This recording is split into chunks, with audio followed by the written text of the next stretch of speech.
Hello everyone and welcome. Today we're going to discuss some advancements we've made to the post for TNG release 3.6. We now have stock dimensions available to the post. What does this mean? Well, we use CL file workpiece in order to ascertain information about the stock that's inside of ESPRIT.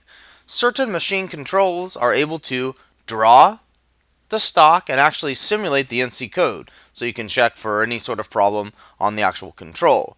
So for that to be done, we needed to output the information of the stock into the CL file. Up above, you can see where we output this information. It's in begin workpiece, and we output various different things.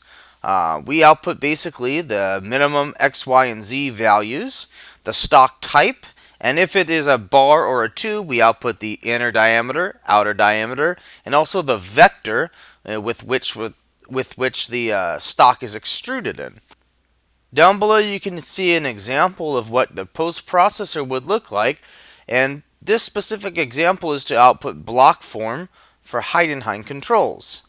So you can see that we use CL file workpiece, and if there are multiple workpieces, we do output a different section for each, so that way you can get whichever workpiece you might want the stock from, and then you just use a typical logic like you see here in order to output these.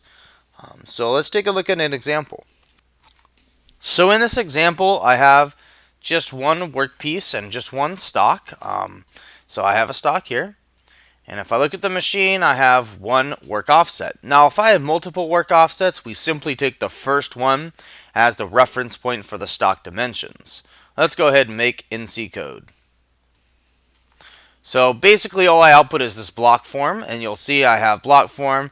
It tells X, Y, and Z values for the minimum and the maximum. So let's take a look at another example where I do this for a for a bar or a tube. So in this example, I have my stock, and it's with respect to the XYZ work plane, so it's extruded in the positive Z direction. Let's go ahead and make code. You'll see at this time the logic in the post outputs it knows it's a cylinder. It's in the Z direction for the vector. It's got an outer radius of 10 and a distance of -30. All these numbers are basically output in the CL file. Let's take a look at what that looks like. So here you can see begin all workpieces. Okay, we have workpiece 1, we only have one workpiece. We output the stock type. This is an enumeration, so 1 is going to be a block, 2 is a bar, and 3 is a tube.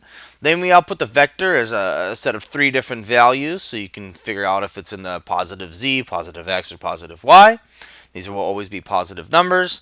We output the radius and the length and the distance of the bar, as well as the inner radius. So some of these values are sort of specific to block form, but they could be used for anything that you might need. So that's basically it. I hope you guys liked the new dimensions in the post, and look forward to seeing new things added to the CL file to help you with stock information, part information, things like that. Alright, thank you.